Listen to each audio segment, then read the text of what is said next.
I just want to say thank you to all of you that have contributed to this project. This is something I've wanted to do now for many years for a couple of reasons. First, I've wanted to be able to preserve Sam's legacy through the words of some of his closest friends, which I think is just an amazing gift that will continue to live on. And second, I want to be able to share Sam's life with those that never knew him, particularly my own children, and hope that you can do the same with loved ones that you have in your life.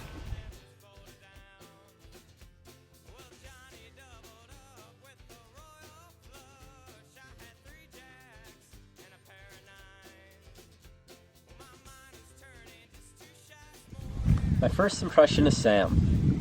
Well, since he was 16 months older than I was, I've always known him.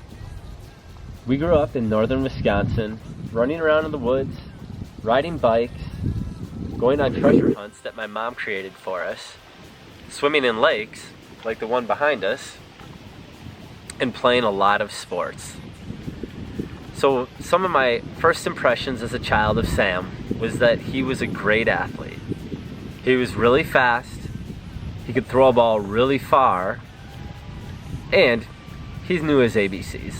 So I pretty much liked him from the beginning.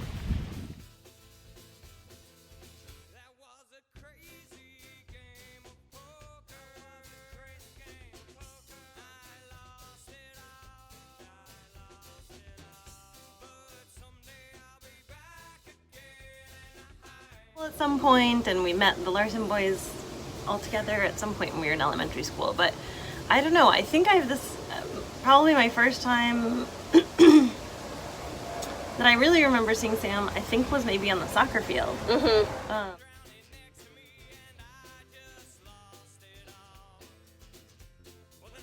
So my first impression of Sam, I was a freshman when I met Sam, and he was a sophomore, and he was kind of like an elder statesman to me, you know. A year was a big difference at that point. And he just had this easy way about him. He was so kind, even to me, and I was like a real dweeb as a freshman. And he would go out of his way to talk to me on the soccer team or just in school. And he was just one of those guys that I feel like everybody liked. I remember actually at his funeral, everyone saying that. And yeah, I aspired to be like Sammy. And then when we actually became friends, it just kind of felt like it was, I don't know, like I didn't deserve it. I was really excited that he was someone that I got to spend time with.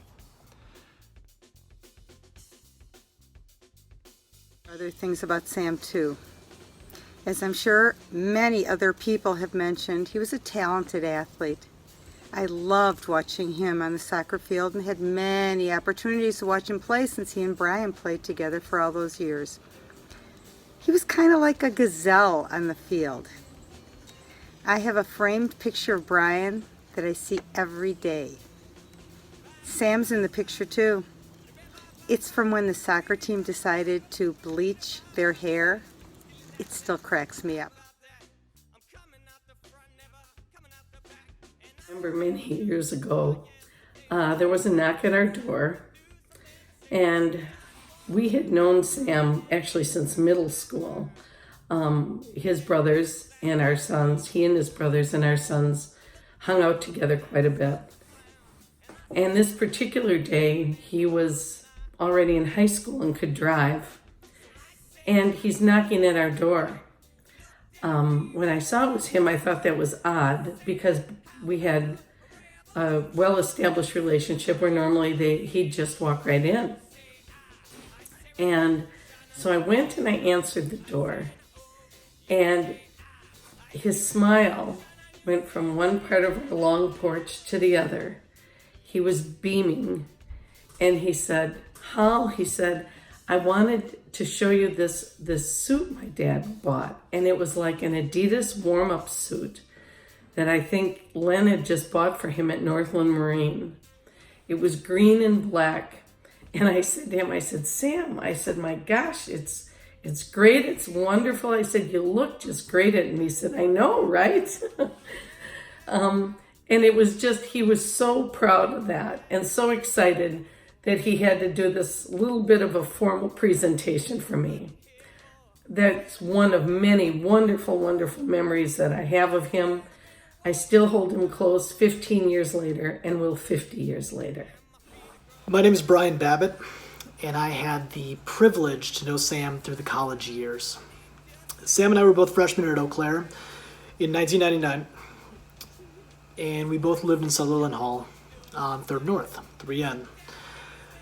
Sam and I became friends very quickly and easily, as was often the case with Sam. We lived in Sutherland for 2 years, and then when it was time to move out into the real world, we moved in together with Steve Fry and John Manders into 409 Chippewa. We lived there for a year, and then a few years later we came back together again to live above Mogies on Water Street. I had a lot of great opportunity to spend immense amounts of quality time with Sam, and I appreciate that so much. The first impression for me that really sticks out is soccer tryouts. It was my first weekend at Eau Claire. And what really sticks out the most about that weekend is that throughout the tryouts, Sam didn't smile. And as everyone knows, it's not really who Sam is. The smile is a lot of who he was to everyone here. But, we were playing with guys that are a lot older when you were a freshman there, and you could just tell that he was a guy that was really talented, really athletic, was going to make the team, but just kind of all business. So that was my first impression. Obviously things changed over time, but the first time was that guy was real serious, which is funny. My first impression of Sam was I was moving into my apartment. We moved into this second level, really small apartment on Water Street, right by the bars. And my parents were helping me move in. And Shelly and Rachel called Sam to come and help us. And I think Joey too, you were there. I just thought it was so cool because these guys didn't even know me, and Rachel and Shelly were like, well, they'll come help. And they were so great. They helped me move in, and I was just like super appreciative. Sam showed up with his red bandana, like all this lanky tall guy ready to help out.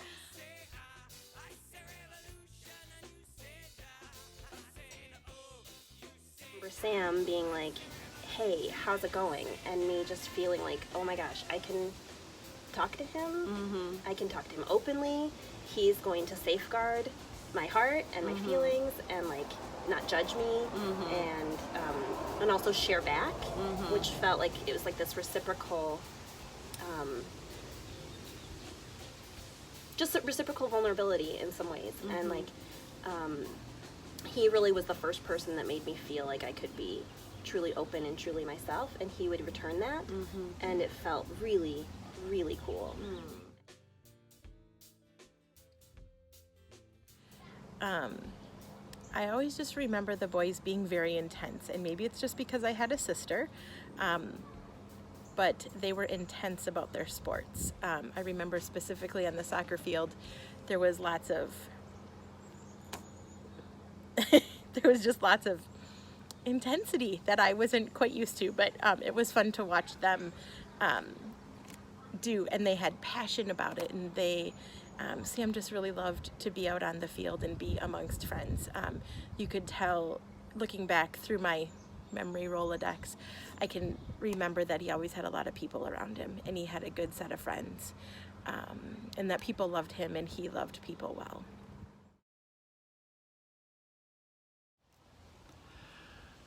God, a characteristic of Sam that I appreciated, Sammy was so affectionate, so physically and emotionally affectionate.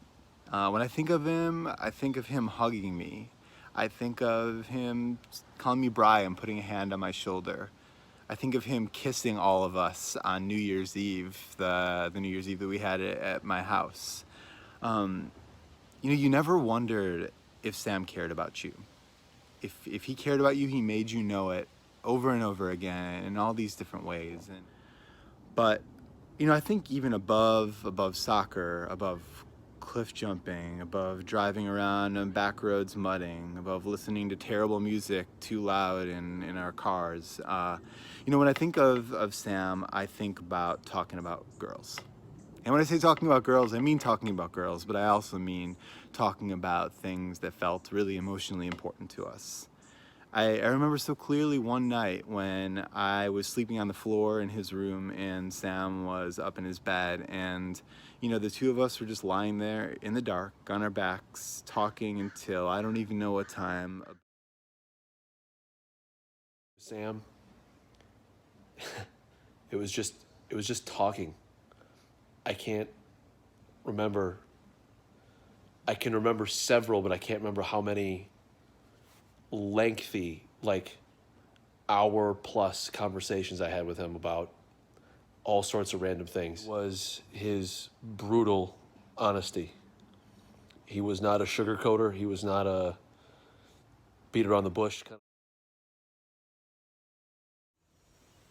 When I think about Sam, I can still visualize him in our breakfast room, sitting with me in our rocking chairs, spending time talking to me, while Brian and his friends did whatever teenage boys do. Don't misunderstand me. Sam had as much fun and got into as much trouble as the rest of them. What made him different from my point of view was that he always made time for me too. I used to call him the mom of the group. He was a warm, tender-hearted young man who wasn't afraid to show his softer side, even back then. A characteristic of Sam that I appreciated, so whenever we hadn't seen each other for a long time, when he would see me, it was like he was just so excited to see me. He would wrap his arms around me, he would just like look at me like I was the most important person in his world, and it just made me feel like so special, right? His likability was something special, and he touched a broad group of friends, and brought quite a few individuals together that maybe not that they wouldn't like each other, but just wouldn't have been together at one time. I mean, he just had the ability to kind of bring everyone together, and I think he would do that today. First is that Sam was always up for anything. He had an energy that could just come out of nowhere. And if you came to him with an idea, he generally matched your level of enthusiasm. And even if the idea was ridiculous, he was rarely dismissive. It was great in those college years and those growing years to have someone who was so willing and ready to just go.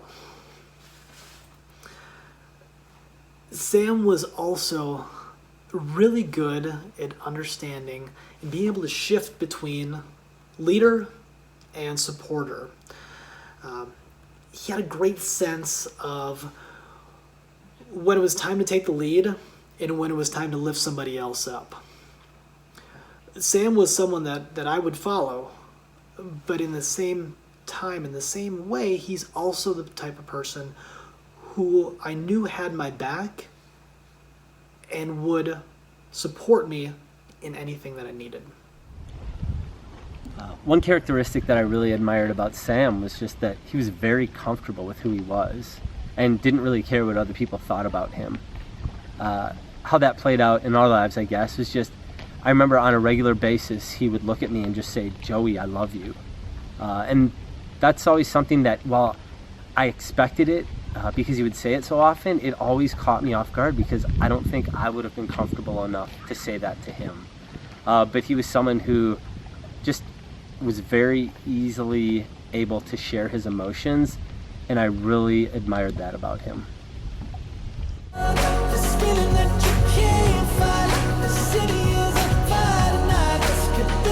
Probably the passion and intensity, because we were not super intense and we didn't play sports, so we didn't really understand it, but so it was kind of a positive and a negative.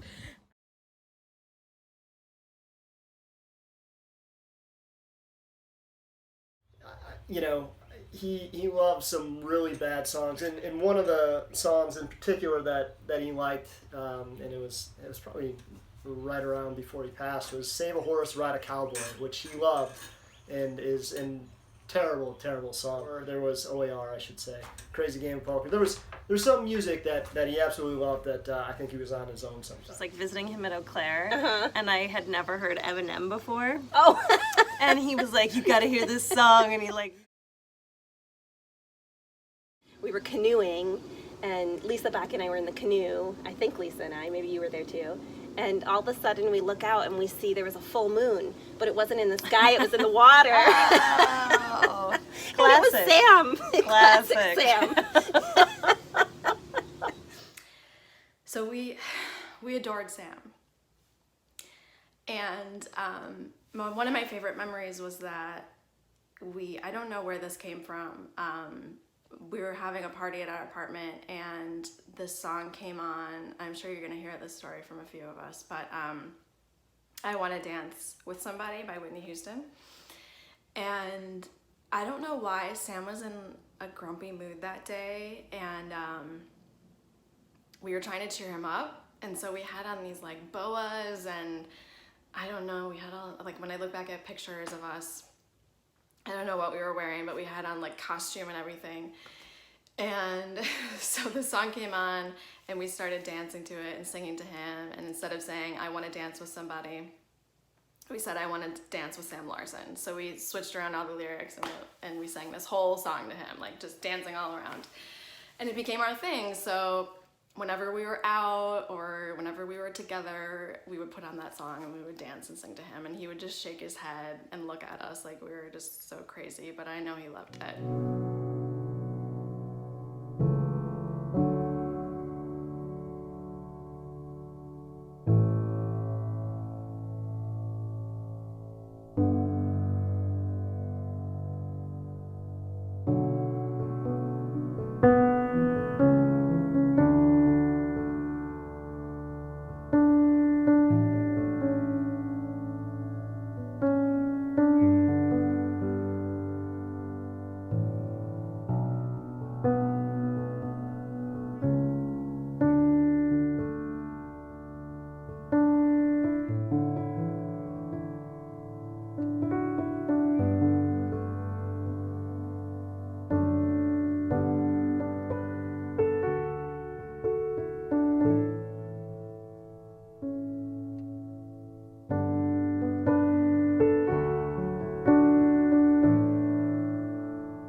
Very often feel Sam in the wind. And I remember just like at various points in my life, different places, and you know, where I was living at the time, just like sitting out quietly somewhere in a field or like by the lake or even in just the backyard, and a big gust of wind would come and it immediately make me think of Sam, and just sit there and like breathe in. And so maybe how I've carried Sam with me is just like you said earlier, like paying attention, but also like allowing myself to like feel his presence in things. Written about Sam too, which also was like a way for me to kind of connect to him and in my way like process, but also preserve you know what he meant to, like in dying young like he did. That also taught me to tell the people I love that I love Holy them, smokes, to yes. pay more attention to, you know, what's happening around me and every day and every second, and of course it's easy to forget that, but it profoundly changed like the way that I approach life and friendship and communication. So Sam's smile was awesome. With his smile, he made friends, and he made a lot of friends, and they were important to him, and he was important to them. And I think that that smile is what has carried many of us through on those dark days when we miss Sam or when we wish he was still here with us. Every time something big happens in my life, whether I start a new relationship or end a relationship or finish writing a book or find myself on some big bike ride and I'm out in the middle of nowhere, whenever I'm feeling just like really filled up, I find a way to get near water, because when I'm near water, I always think of Sam. So I get near water and I just have a conversation with him. So I would say that Sam taught me how to make people feel welcome / included, especially those that didn't always fit in. Sam was amazing at making anyone that walked through his door feel like they were his best friend. And that's something that I've really taken with me since his passing, is just trying to make everyone around me feel included, especially those that just might have a harder time fitting in. There will be there is a day where you get to think about these people who had a huge impact on your life, and you're able to smile and be thankful that you had that time together. So yeah, that's it. The stories, the memories, the specifics, they've gotten fuzzy over the years.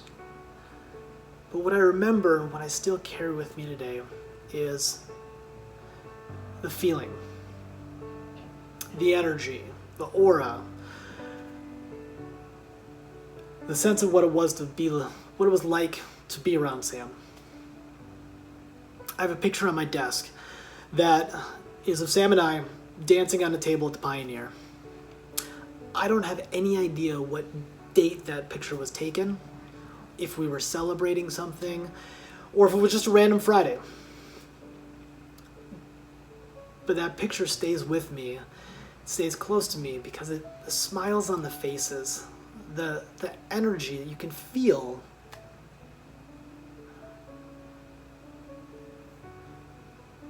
just the general aura that comes from that picture, I can still feel it.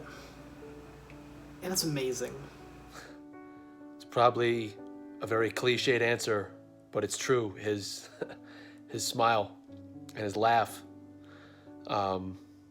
Every image I have of him in my head, every time I think about him, every time I have like a really vivid Sammy memory, it always includes that smile, which now we know had a lot of cavities in it, but that's okay. But my firstborn son is named Kellen Samuel, and if he were sitting with me right now, he'd explain why he's named after Sam and who he was and how great of a person and how influential he was on my life and my wife Ann's life. And then this one was a special moment for me. So last year, and so I've been keeping in touch with Len and Pam from time to time, and I could do a better job. So Len, Pam, hope to see you soon.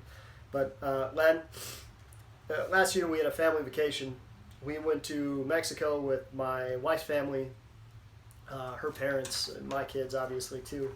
We rented a beach house, not even at a hotel, not a different thing. We rented a beach house in Acamal, Mexico, which I'd never been to. My wife had never been to. It was a trip that we picked based on other people's recommendations. And we're sitting on the beach one day, and I look over to the next bungalow, next cabin, next cottage, whatever it is, and I think Ann noticed. She said, "Is that Len and Pam?" I'm like, "Well, no. I mean, what? How's that?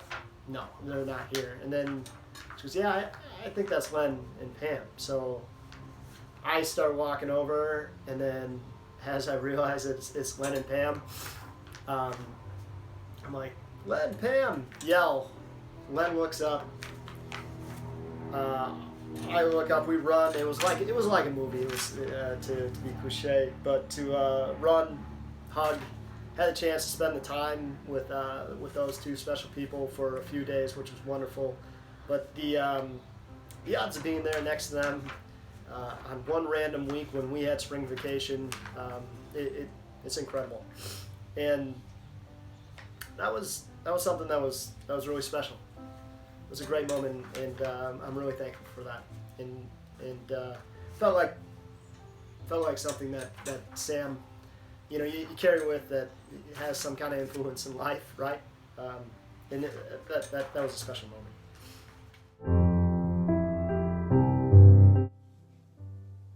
If I could say anything to Sam, I would just tell him that I miss him and that I love him so much. And that I'm really thankful. He was just the best friend. I was so lucky to be friends with him.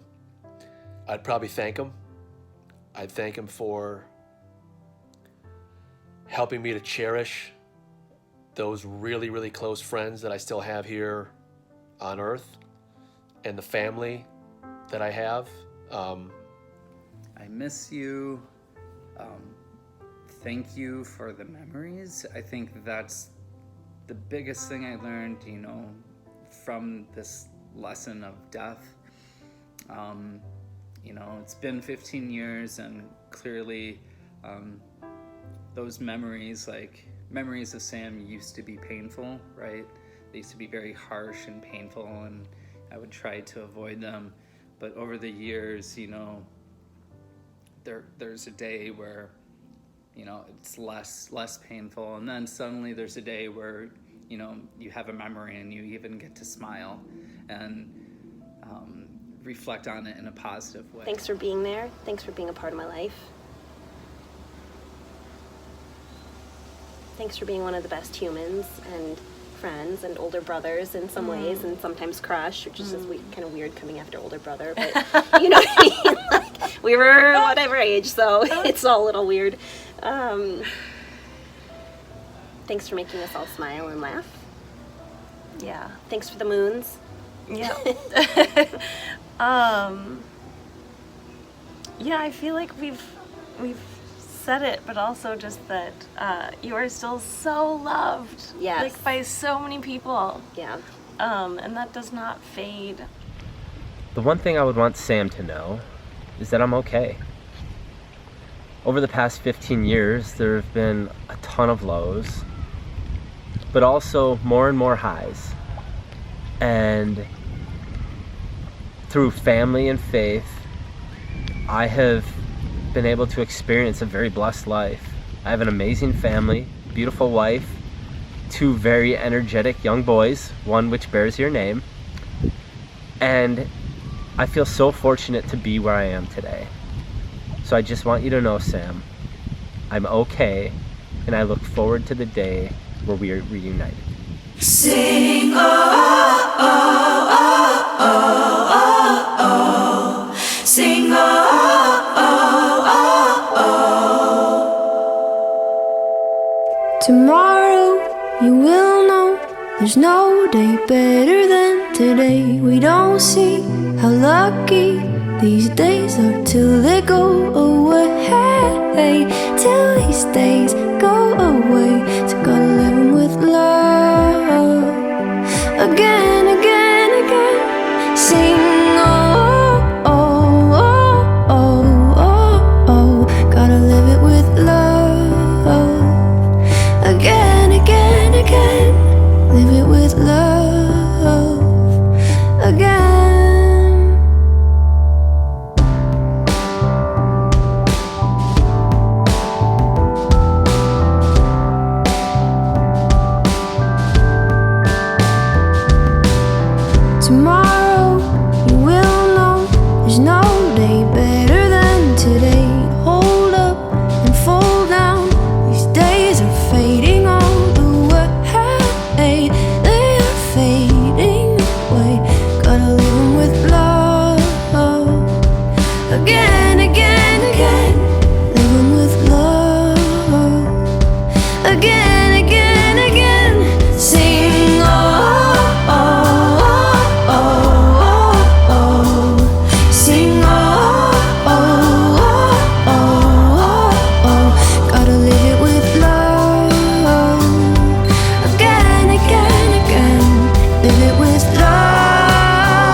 live it with love again.